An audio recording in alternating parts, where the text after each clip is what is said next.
परियोजनाओं का शिलान्यास आज माननीय मुख्यमंत्री जी द्वारा किया जा रहा है।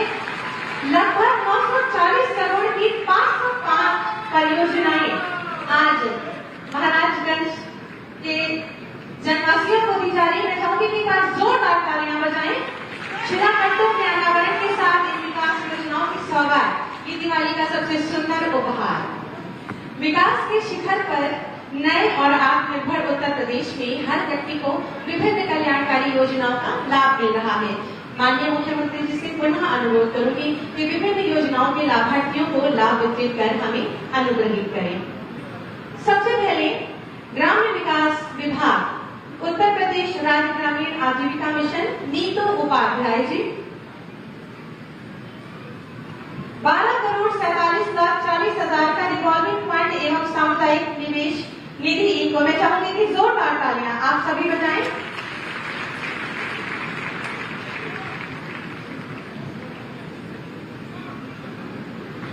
सूक्ष्म लघु एवं मध्यम उद्यम विभाग एक जनपद एक उत्पाद वित्त पोषण सहायता योजना रामू शर्मा जी जिन्हें 20 लाख रुपए का ये डेमो चेक आप सभी जोरदार तालियां बजाएं।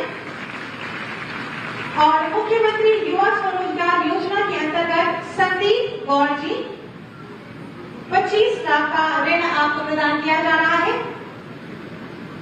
कृषि विभाग पराली प्रबंधन हेतु एग्रीगेटर योजना श्री जनार्दन पटेल जी फसल अवशेष पराली प्रबंधन हेतु कृषि यंत्रों तथा ट्रैक्टर बैनर ब्रेक और ट्रॉली हेतु इनको 34 लाख के अनुदान से लाभान्वित किया जा रहा है।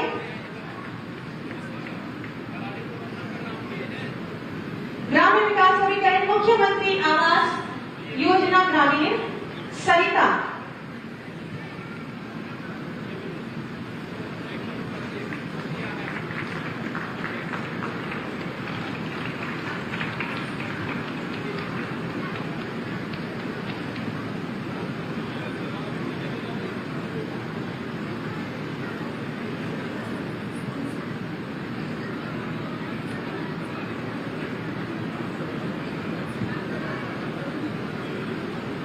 ग्रामीण विकास अभिकरण मुख्यमंत्री आवास योजना ग्रामीण सरिता जी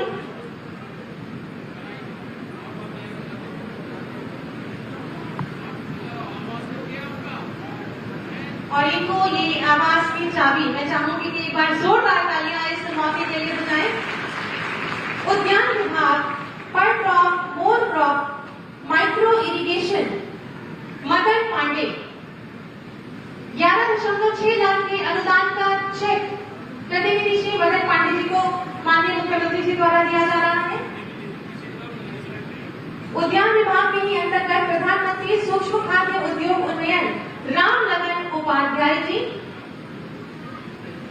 13.5 के अनुदान का चेक प्रतिनिधि श्री राम लगन उपाध्याय जी को माननीय मुख्यमंत्री जी द्वारा वितरित किया जा रहा है। राजस्व माध्यमिक शिक्षा विभाग स्वामी विवेकानंद युवा सशक्तिकरण योजना विजय कनौजिया टैबलेट इनकी शिक्षा को और उच्च श्रेणी उच्च दर्जा देने के लिए टैबलेट में चाहूंगी कि जोरदार तालियां मंच तक पहुंचाएं। स्वामी विवेकानंद युवा योजना के अंतर्गत अनामिका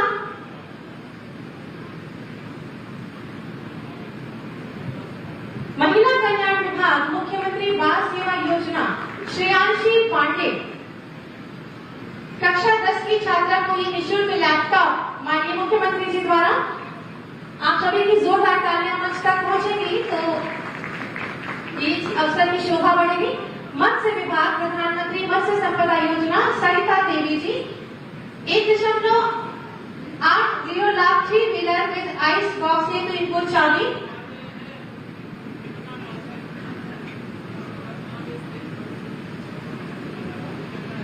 दिव्यांगजन सशक्तिकरण विभाग द्वारा कॉक्लियर इम्प्लांट योजना रोली कसौदन जिसमें इनको सर्जरी और स्पीच थेरेपी पर व्यय होने वाली कुल 6 लाख रुपए की धनराशि आज माननीय मुख्यमंत्री जी द्वारा दी जा रही है। मैं चाहूंगी कि जोरदार तालियां मंच तक पहुंचे।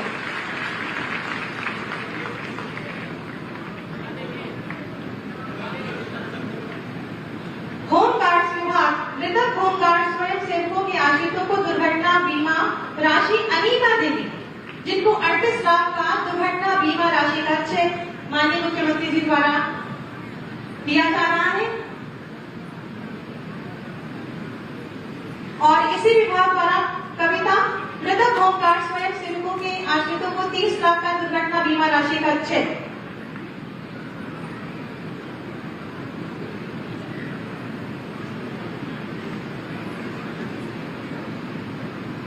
कविता, आप सभी की जोरदार तालियां इस शुभ अवसर की शोभा और बढ़ाएंगे। मित्रों, तो जोरदार तालियां बजाइए। नियुक्ति पत्र हेतु राजस्व विभाग ने सबसे पहले अभिषेक कुमार गौड़ कनिष्ठ सहायक के पद पर आपको नियुक्ति पत्र माननीय मुख्यमंत्री जी द्वारा दिया जा रहा है। आपको बहुत बहुत शुभकामनाएं। राजस्व विभाग में ही पूजा श्रीवास्तव मृतक आश्रित के रूप में लेखपाल के पद पर आपको नियुक्ति प्रदान की गई है। आपको भी बहुत सारी शुभकामनाएं। युवा कल्याण विभाग अर्जुन सिंह को युवा कल्याण विभाग द्वारा अर्जुन सिंह पीआरडी स्वयं सेवक की मृत्यु से अपंग हो जाने की दशा में अनुकंपा के आधार पर जो पत्रों का चयन किया गया। बेसिक शिक्षा विभाग से ब्रजेश कुमार अग्रहरी सहायक अध्यापक के पद की नियुक्ति। समाज कल्याण विभाग शोभा ग्राम विकास अधिकारी समाज कल्याण के पद पर नियुक्ति। और होमगार्ड्स विभाग पूजा, इनको नियुक्ति पत्र। मैं चाहूंगी कि एक बार जोरदार तालियां मंच तक हो जाएं और माननीय मुख्यमंत्री जी को बहुत बहुत धन्यवाद, आभार। दीपावली से पूर्व इन सभी को ये लाभ वितरित करने हेतु बहुत बहुत धन्यवाद, आभार माननीय मुख्यमंत्री जी। नए भारत का नया उत्तर प्रदेश, विकसित उत्तर प्रदेश, इस संकल्पना को यथार्थ में परिवर्तित करने वाले माननीय मुख्यमंत्री जी का मार्गदर्शन हमें निरंतर आगे बढ़ने की प्रेरणा देता है। प्रदेश के विकास में समर्पित आपकी निरंतर सक्रियता और सकारात्मक दृष्टिकोण हम सबको सदैव नए उत्तर प्रदेश के निर्माण से जुड़ने को प्रेरित करती है। मैं माननीय मुख्यमंत्री जी से बहुत ही आदर के साथ में नम्र अनुरोध करूंगी कि कृपया अपने आशीर्वचनों से हम सबका मार्ग प्रशस्त करें।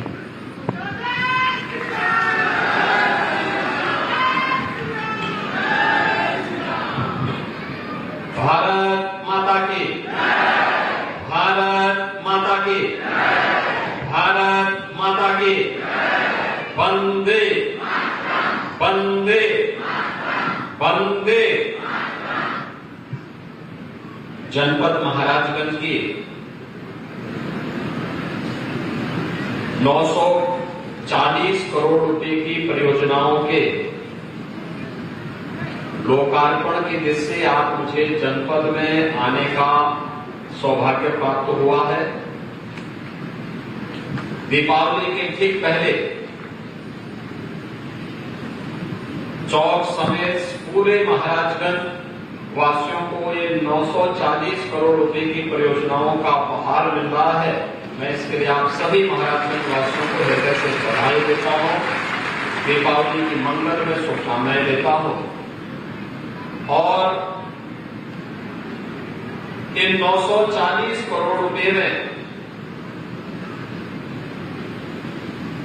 चौक के लिए तो ये सोने में सुहागा हो गया कि सबसे अधिक लाभ इसमें आपको प्राप्त हो रहा है। आज के इस लोकार्पण और शिलान्यास कार्यक्रम में मंच पर उपस्थित जनपद महाराजगंज के लोकप्रिय सांसद और केंद्रीय मंत्री माननीय श्री पंकज चौधरी जी, जिला पंचायत अध्यक्ष श्री रविकांत पटेल जी, इस क्षेत्र के लोकप्रिय विधायक श्री जयमंगल कनौजिया जी, विधायक सिसोआ श्री प्रेम सागर पटेल जी, विधायक पलियारा श्री ज्ञानेन्द्र सिंह जी, विधायक नौतनवा श्री ऋषि त्रिपाठी जी, भारतीय जनता पार्टी के जिला के अध्यक्ष श्री संजय पांडे जी, नगर पंचायत अध्यक्ष चौक श्रीमती संगीता देवी जी, सभी पार्षदगण, ब्लॉक प्रमुखगण, जिला पंचायत के सदस्यगण, ग्राम प्रधानगण और चौक और महाराजगंज से जुड़े हुए सभी उपस्थित बहनों और भाइयों, 940 करोड़ रुपए की परियोजनाओं के लिए चौक समेत पूरे महाराजगंज वासियों को मैं हृदय से बधाई देता हूं, अपनी शुभकामनाएं देता हूं।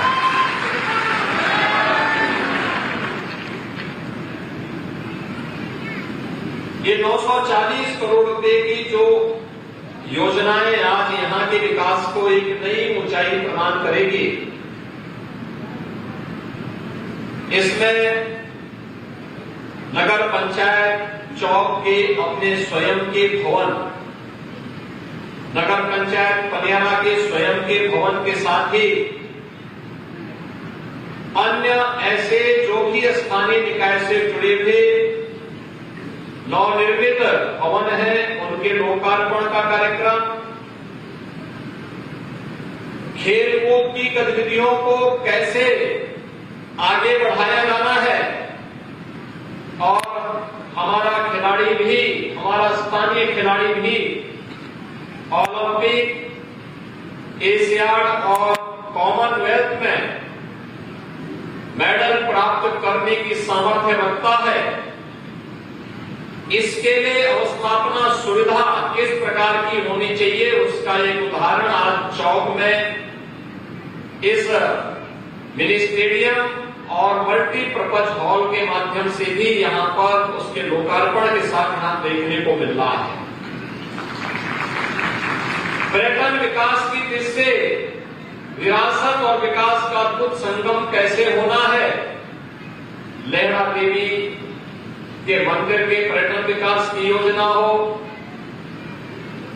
चौक में मंदिर के विकास की योजना हो, सोनाड़ी माई के मंदिर के पर्यटन विकास की योजना हो, या फिर ऐसे पौराणिक और ऐतिहासिक पृष्ठभूमि से जुड़े हुए पवित्र धर्मस्थलों के सुंदरीकरण का कार्यक्रम हो, ये सभी इसके साथ जुड़ने के साथ ही आज चौक नगर पंचायत में योगीराज बाबा गंभीरनाथ जी की इस भव्य और दिव्य प्रतिमा को भी लोकार्पण का अवसर मुझे प्राप्त हुआ है। मैं इस अवसर पर चौक नगर पंचायत को हृदय से धन्यवाद देता हूं, जिन्होंने योगीराज बाबा गंभीरनाथ जी का स्मरण किया। योगीराज बाबा गंभीरनाथ जी गोरखनाथ मंदिर के नाथ पंथ के एक बहुत सिद्ध योगी थे। यद्यपि आज से 107 वर्ष पूर्व वे इस धराधाम में अपनी भौतिक देह से नहीं रहे, लेकिन जब वह इस धराधाम पर भौतिक देह से रहते थे तो चौक में उनका बराबर आना जाना रहता था। चौक में आते थे तब साधन नहीं हुआ करते थे, लेकिन मंदिर के हाथी के माध्यम से ही उनको यहां पर आना पड़ता था। तब यह जनपद अलग नहीं था, गोरखपुर जनपद का एक हिस्सा था, एक तहसील के रूप में जाना जाता था और सुबह से लेकर शाम तक चलने का समय लगता था और फिर उनको यहां आने का अवसर प्राप्त होता था। कई दिन यहां रहते थे, यहां की व्यवस्था देखने के बाद फिर बाबा यहां के लोगों को अपना आशीर्वाद देकर के वापस गोरखपुर जाते थे। और इतने वर्ष के बाद आप सोचे 1917 में उन्होंने अपनी भौतिक देह को छोड़ा था और 2023-24 में उनकी मूर्ति के माध्यम से चौक में उनका स्मरण हुआ है। यह उस दिव्य विभूति के प्रति चौक की जनता की ओर से, नगर पंचायत की ओर से कृतज्ञता ज्ञापित करने और उनके प्रति श्रद्धा व्यक्त करने का एक माध्यम बना है। मैं इसके लिए, जो कि मैं स्वयं भी योगीराज बाबा गंभीरनाथ जी का अनुयायी हूं, तो इस दृष्टि से मैं चौक की जनता को हृदय से धन्यवाद देता हूं कि उन्होंने नगर पंचायत के माध्यम से योगीराज बाबा गंभीरनाथ जी का स्मरण किया। बहनों और भाइयों, प्रधानमंत्री मोदी जी ने देशवासियों को विकास को विरासत के साथ जोड़ने का एक आह्वान करते हुए 2047 में भारत को दुनिया की एक बड़ी शक्ति के रूप में स्थापित करने के लिए आत्मनिर्भर और विकसित भारत की परिकल्पना को साकार करने का आह्वान किया है। यह आत्मनिर्भर और विकसित भारत बनाने के लिए हम सबके स्तर पर क्या प्रयास होना चाहिए, यह आज के अवसर पर आत्मावलोकन की आवश्यकता है। याद करिए, सरकार अपना कार्य कर रही है। केंद्र सरकार, राज्य सरकार मिलकर के अपने अपने कार्यों को आगे बढ़ा रही है। युद्ध स्तर पर कार्य हो रहे हैं, बड़े बड़े कार्य हो रहे हैं। कहीं हाईवे, कहीं रेलवे, कहीं एयरपोर्ट, कहीं मेडिकल कॉलेज, कहीं पॉलिटेक्निक, कहीं इंजीनियरिंग कॉलेज, कहीं डिग्री कॉलेज, कहीं ITI, कहीं पर बेसिक शिक्षा के स्कूल, कहीं कलावासी विद्यालय, कहीं मुख्यमंत्री कमोजिटी स्कूल, कहीं कस्तूरबा गांधी विद्यालय, कहीं PM श्री विद्यालय, कहीं आंगनबाड़ी केंद्र, कहीं पर उद्योग लगा करके लोगों के लिए विकास और रोजगार के अवसर खोलने के कार्यक्रम, ये अनेक कार्यक्रम चल रहे हैं। लेकिन इसमें केवल सरकार की ही जिम्मेदारी है। हमारे स्थानीय निकाय की समितियों का, ग्राम पंचायतों की और आम नागरिकों की क्या भूमिका इसमें हो सकती है, यह आज हम सब के लिए एक विचारणीय प्रश्न होना चाहिए। जब यहां पे 940 करोड़ रुपए की परियोजनाओं के लिए हम लोग आज यहां पर आए हैं, तो यहां पे स्टेडियम, मल्टीपर्पज हॉल, इसमें एक football ground, kabaddi court, pavilion, cricket pitch, practice pitch, CC road, pathway, parking, के सभी की व्यवस्था तो है ही। साथ साथ यहां पर अन्य तमाम कार्यक्रम चल रहे हैं। चौक के लिए ही PM स्वनिधि योजना के अंतर्गत पटरी व्यवसायियों के लिए ठेला, खोमचा, रेहड़ी लगा करके जो लोग जहां तहां लगाते थे, उसके लिए PM स्वनिधि योजना में बैंक से कम दर पर उन्हें लोन दिला करके वे अपने व्यवसाय को आसानी से कर सकें, इसके लिए भी एक कार्यक्रम चल रहा है। और इसमें मुझे प्रसन्नता हुई कि 556 पथ विक्रेताओं को अकेले चौक के अंदर इस योजना का लाभ प्राप्त हुआ है। आप सोचिए, 2020 में 20 दिसंबर 2020 में आपका चौक नगर पंचायत बना और मात्र 4 साल में 3704 लोगों को एक एक आवास इस नगर पंचायत में प्राप्त हो गया। यानी 3704 लोगों को कोई कल्पना ही नहीं कर सकता। और यहां पे 4 आंगनबाड़ी केंद्रों का निर्माण भी हो रहा है। चौक समेत आसपास के जो भी गांव नगर पंचायत में आए हैं, इनमें भी विकास के कार्य तेजी के साथ आगे बढ़ाने का कार्य हो रहा है। और साथ साथ यहां पर अभी आपका भव्य भवन नगर पंचायत का बनकर के भी यहां पर तैयार हुआ है। मैंने भी यहां प्रशासन से इसी बात में कहा है कि जैसे ग्राम सचिवालय का निर्माण हुआ है गांवों में, ग्राम सचिवालय के लिए हम लोगों ने कुछ कार्य योजना तैयार की।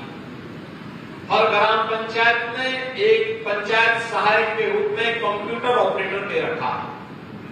एक कंप्यूटर ऑपरेटर गांव के लोगों को वे सभी सुविधाएं गांव में उपलब्ध करा रहा है, चाहे वह आय प्रमाण पत्र हो, जन्म प्रमाण पत्र हो, मृत्यु प्रमाण पत्र हो, निवास प्रमाण पत्र हो, चाहे वह जो भी आवश्यकता जिसके लिए जिले में, तहसील में, ब्लॉक में एक सामान्य नागरिक को जाना होता था, आज ये सभी सुविधा गांव में ही ग्राम सचिवालय में प्राप्त हो, एक व्यवस्था आज कर दी गई है। इसको युद्ध स्तर पर आगे बढ़ाना है, जिससे लोगों को इस सुविधा का लाभ मिले, पब्लिक को सुविधा, लेकिन जॉब भी उसमें एक नई बनी, कंप्यूटर ऑपरेटर की। गांव का एक व्यक्ति गांव के अंदर ही नौकरी प्राप्त कर लिया। इसमें दूसरी जॉब बनी, हम लोगों ने कहा कि वे गांव में एक सार्वजनिक शौचालय बनना चाहिए। घर घर में शौचालय बनाए गए हैं, लेकिन कहीं ज्यादा मेहमान आ गए, कोई शादी ब्याह का कार्यक्रम हो, गांव की स्वच्छता पे कोई दाग न लगने पाए, इसके लिए आवश्यक है कि गांव में सार्वजनिक शौचालय हो, और उस सार्वजनिक शौचालय को अब ग्राम पंचायत या यूजर चार्ज के माध्यम से उसको संचालित करे, और उस सार्वजनिक शौचालय में रहने वाली एक महिला को भी उसको जिम्मेदारी दी जाए, तो एक नया जॉब इसके माध्यम से भी वहां प्राप्त हुआ। तीसरा, पीसी सखी, बैंकिंग कॉरेस्पॉन्डेंट सखी। गांव के लोगों को बैंक का लेन देन करने के लिए बैंक जाना न पड़े, बल्कि पीसी सखी ही इस जिम्मेदारी का निर्वहन करेगी। इसके लिए गांव की ही कोई बेटी या बहू, जिसका प्रशिक्षण हम लोगों ने करवाया है बैंकों के साथ मिलकर के, वह गांव में बैठ करके, गांव में घूम घूम करके इस कार्य को कर रही है। किसी को वृद्धावस्था पेंशन लेना है, वही पीसी सखी इस कार्य को करती है। किसी को पैसा जमा करना है, वह भी काम वही कर रही है। किसी को कोई अन्य पैसा निकालना है या पैसा जमा करना है, सारा कार्य वह पीसी सखी कर रही है। और ऐसे 42,000 पीसी सखी आज के दिन पर उत्तर प्रदेश के अंदर कार्य कर रही है। हर ग्राम पंचायत में एक पीसी सखी हो, यह भी एक तीसरी जॉब गांव के अंदर गांव के लोगों को उपलब्ध करवाई गई। चौथा, गांव में एक कन्वेंशन सेंटर हो, शादी ब्याह, मांगलिक कार्यक्रम, किसी का मुंडन है, किसी को भोज देना हो, कोई अन्य कार्यक्रम करवाना हो, इसके लिए इधर उधर भटकना न पड़े। पहले से ही निर्मित भवन हो, और उस भवन में यूजर चार्ज कम से कम हो। अगर आप टेंट लगाएंगे, 1,00,000 2 लाख का खर्चा हो जाएगा। आसानी क्या है, वहां पे पहले से भवन बने, आसानी से कम पैसे में लोगों को सुविधा मिल सके, तो पब्लिक को सुविधा मिल गई। साथ साथ वहां पर एक व्यवस्था बनाई गई कि एक व्यक्ति उसकी रख रखाव की जिम्मेदारी निभाएगा, उसको निश्चित मानदेय मिले। तो एक चौथी जॉब भी गांव में मिल गई। पांचवा कार्य उस गांव के लिए किया गया है कि जो फेयर प्राइस शॉप है, कोटे की दुकान है। पहले कोटे की दुकान में केवल सरकारी राशन ही बेच सकते थे, अब हमने सुविधा दी है कोटे की दुकान में सरकारी राशन के साथ साथ अन्य सामान भी जो सामान्य उपभोक्ता के लिए उपयोगी हो सकता है, तेल है, साबुन है, दातुन है, और भी कॉपी किताब है, ये सब आप हम बेचने के लिए रख सकते हैं। गोदाम उसके पीछे एक बनाने की व्यवस्था बनाएगी सरकार, और एक व्यक्ति जो फेयर प्राइस शॉप का संचालन करता है वो इसको देखेगा। निश्चित किराया ग्राम पंचायत में जमा करेगा। एक 5वीं जॉब वहां पर होगा, यानी एक ग्राम पंचायत में 5 जॉब क्रिएट किए गए हैं। ऐसे ही नगर पंचायतों में भी हमें करने की तैयारी करनी चाहिए। हमारा ग्राम पंचायत या हमारी नगर पंचायत सरकार के लिए बोझा न बने, बल्कि सरकार की योजनाओं को जमीनी धरातल पर पहुंचाने के वाहक तो बने ही, साथ साथ मोदी जी के आत्मनिर्भर भारत और विकसित भारत की परिकल्पना को साकार करने के जीवंत इकाई बने। इसके लिए आवश्यक है कि हम अपनी नगर पंचायत को और अपनी ग्राम पंचायत को भी आत्मनिर्भर बनाने की दिशा में कार्य करें। ये संभव है, ये हो सकता है। आपने कहीं वेंडिंग जोन बनाया, स्ट्रीट वेंडर को वहां व्यवस्थित रूप से उनको अलग अलग छोटी उनकी दुकानें बनवा करके उनको दी, उनसे महीने का एक यूजर चार्ज किराए के रूप में लीजिए, आपकी अतिरिक्त इनकम होगी और सड़क का जाम भी खुलेगा, साथ साथ नए लोग वहां पर रोजगार के साथ जुड़ेंगे, नौकरी भी है, रोजगार भी है, लोगों की सुविधा भी है और एक स्वच्छ और सुंदर जगह लोगों को देखने को भी मिलेगी। आपकी नगर पंचायत है, आपके पास लैंड है, आपने कोई शॉपिंग कॉम्प्लेक्स बना दिया, आपके गांव में आपकी नगर पंचायत में तालाब है, अगर कोई देवालय से जुड़ा हुआ तालाब है तो उसको छोड़िए, शेष अन्य कोई तालाब है उसमें मत्स्य पालन का काम करिए, अतिरिक्त इनकम नगर पंचायत की होगी, या अन्य ऐसे कार्यक्रमों को उसके माध्यम से चलाना जो अतिरिक्त इनकम नगर पंचायत की कर सके।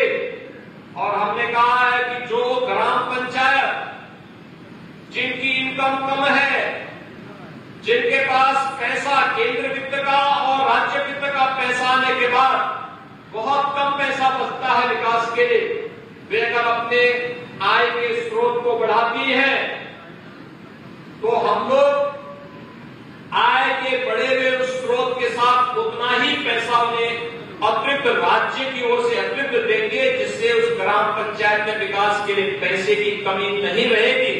ऐसे ही नगर पंचायतों की भी एक योजना बनानी चाहिए जिससे विकास के लिए पर्याप्त पैसा प्राप्त हो सके और गांव के लोगों को स्वच्छ और सुंदर एक आदर्श नगर पंचायत मिल सके, सीसीटीवी कैमरा सुरक्षा के लिए हो सके, स्ट्रीट लाइट की व्यवस्था हो सके, जल जमाव न होने पाए इसकी व्यवस्था हम सुनिश्चित कर सकें, जन सुविधाओं का और भी विकास कर सके। ये सभी कार्य अगर हम व्यवस्थित रूप से आगे करते हैं तो मेरा ये मानना है कोई कारण नहीं कि आपकी नगर पंचायत या आपकी ग्राम पंचायत इसमें आत्मनिर्भर न हो, अवश्य हो सकती है। हमें पहल करनी पड़ेगी, इसके लिए प्रयास करना पड़ेगा। इसके लिए माननीय सांसद, माननीय विधायक के मार्गदर्शन में नगर पंचायत अध्यक्षों को, ग्राम प्रधानों को, जिला पंचायतों को, ब्लॉक प्रमुखों को, इन सबको अपनी अपनी इकाइयों की ठोस कार्य योजना बना करके पूरी ईमानदारी के साथ उसको लागू करने की दिशा में आगे बढ़ना पड़ेगा। और आज उस प्रकार का वातावरण देश के अंदर है, प्रदेश के अंदर है। बहनों और भाइयों, आज पहले महाराजगंज से लखनऊ अगर आप जाते थे तो लगभग 9 से 10 घंटे लग जाते थे बाई रोड। आज अगर आप जाते हैं तो 5 घंटे में आसानी से आप पहुंच सकते हैं लखनऊ। यानी ये दूरी जो कम की गई, ये जो बेहतर सड़क बना करके कनेक्टिविटी को आसान किया गया, ये विकास की एक दूरगामी सोच को सामने लाने के लिए अच्छी व्यवस्था होगी, अच्छी सड़कें होंगी तो ये अच्छी सड़कें निवेश को आमंत्रित करेंगी, अच्छी सड़कें होंगी, आवागमन आसान होगा, सुरक्षा का बेहतर वातावरण होगा तो निवेश की बेहतर सुविधाएं आगे बढ़ेंगी। और इन सभी कार्यक्रमों को लेकर के आज हम लोग आगे बढ़ रहे हैं। मुझे प्रसन्नता है कि आज यहां पर बेसिक शिक्षा का जो स्कूल बना है उसमें सेसार से आज यहां पर, जिसमें एयर इंडिया के माध्यम से अपने सेसार निधि के माध्यम से का पैसा उन्होंने उपलब्ध कराया और इसके लिए यहां के जो दोनों विद्यालय हैं उनमें स्मार्ट क्लास, फर्नीचर, विद्युतीकरण, लाइब्रेरी, किचन, शौचालय, खेल का मैदान, खेल सुविधाएं, सोलर पैनल आदि ये सभी उपलब्ध करवाए गए हैं। मैं इसके लिए एयर इंडिया परिवार को, जिन्होंने सेसार निधि से धनराशि इन दोनों विद्यालयों के लिए उपलब्ध करवाया, हृदय से धन्यवाद देता हूं कि ऑपरेशन कायाकल्प का जो कार्यक्रम उत्तर प्रदेश सरकार के द्वारा बेसिक शिक्षा के स्कूलों के बुनियादी सुविधाओं से आच्छादित करने का है, उन कार्यक्रमों में आपका भी योगदान मिला है।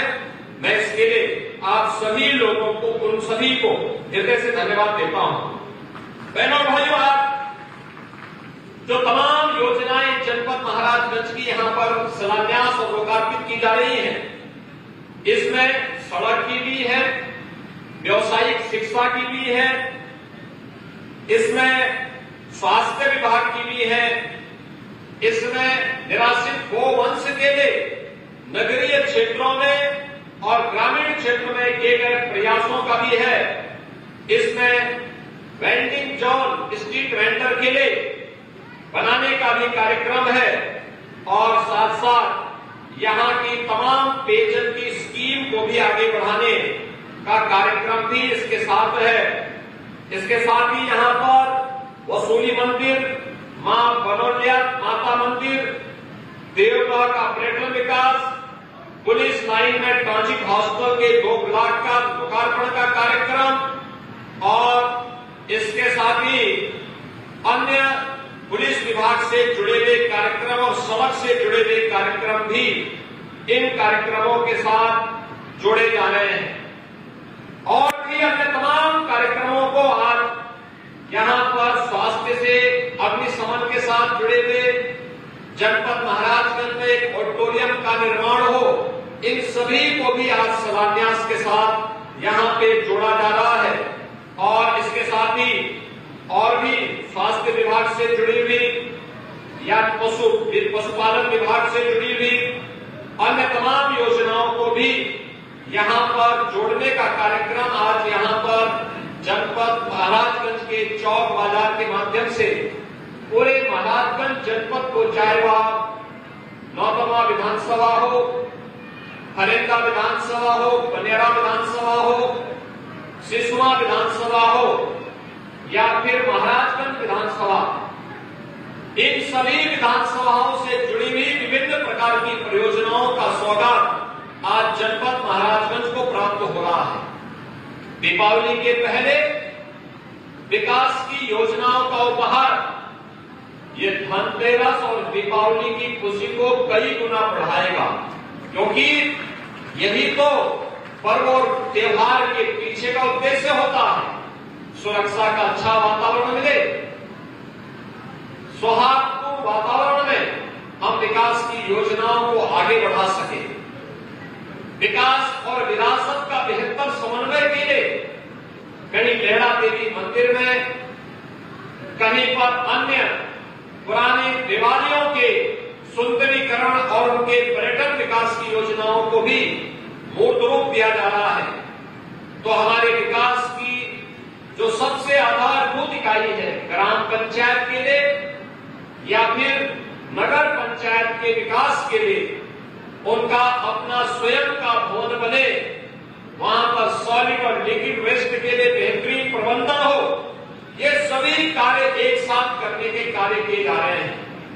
आज मैंने प्रशासन से इसी बारे में कहा है कि जैसे ग्राम सचिवालय काम कर रहा है, ऐसे ही नगर पंचायतों का सचिवालय नगर पंचायत भवन के माध्यम से होते हुए दिखना चाहिए, जिससे चौक के लोगों को अपना सर्टिफिकेट बनाने के लिए महाराजगंज न जाना पड़े, बल्कि चौक के लोगों को चौक में, पनियारा के लोगों को पनियारा में, सिसवा के लोगों को सिसवा में, नौतनवा के लोगों को नौतनवा में, फरेंदा के लोगों को फरेंदा में इस सुविधा का लाभ आय प्रमाण पत्र, जाति प्रमाण पत्र, निवास प्रमाण पत्र या खतौनी की नकल या जमीन से संबंधित रिकॉर्ड की नकल, ये सभी सुविधाएं वहां उपलब्ध हो सके। हमें इस दिशा में नए प्रयास को आगे बढ़ाने की आवश्यकता है। आज के इस अवसर पर मैं एक बार फिर से आप सभी को, महाराजगंज वासियों को, चौक वासियों को इतनी बेहतरीन सुविधा के, पहले ग्राम पंचायत था, मुझे याद है महाराजगंज से चौक आने के लिए इस सड़क की स्थिति कितनी खराब थी और मुझे कई बार लिखना पड़ता था, बोलना पड़ता था। हम लोगों को उस समय प्रशासन से भी, शासन से भी गुहार करनी पड़ती थी। और आज कितनी अच्छी सड़क, चौक के अंदर, चौक तो ऐसे लगता है जैसे बंगलों का हजरतगंज बन गया है। और यानी विकास, लेकिन इस विकास को बनाए रखना, एक स्वस्थ प्रतिस्पर्धा होनी चाहिए कि नगर पंचायत बन गई, विकास भी हो रहा है, इस विकास को सुरक्षित रखना, इसको आगे बढ़ाना। हम अपने नगर पंचायत को आदर्श बनाएंगे, स्वस्थ प्रतिस्पर्धा जनपद के अंदर भी हो, ग्राम पंचायतों में स्वच्छता के लिए, विकास की योजनाओं के संरक्षण के लिए, इनकम को बढ़ाने को लेकर के। और अगर स्मार्ट सिटी बन सकती है तो स्मार्ट नगर पंचायत क्यों नहीं बन सकती? सेफ सिटी बन सकती है तो सेफ नगर पंचायत क्यों नहीं बन सकती? और जब आप अपने जनपद का स्थापना दिवस या महोत्सव मनाते हैं, उस महोत्सव में वहां के चेयरमैन और वहां के पार्षदों का सम्मान किया जाना चाहिए, और उस ग्राम पंचायत का सम्मान किया जाना चाहिए जिन्होंने अपने स्तर पर पहल करके अपने गांव को आदर्श गांव बनाया है या आदर्श नगर पंचायत बनाया है, जिससे और भी लोग उससे प्रेरणा प्राप्त कर सके। आज के लिए मैं आप सबको एक बार फिर से इन योजनाओं की हृदय से बधाई देता हूं, अपनी शुभकामनाएं देता हूं, और दीपावली की मंगलमय शुभकामनाएं भी आप सबके प्रति व्यक्त करते हुए अपनी वाणी को विराम देता हूं। धन्यवाद।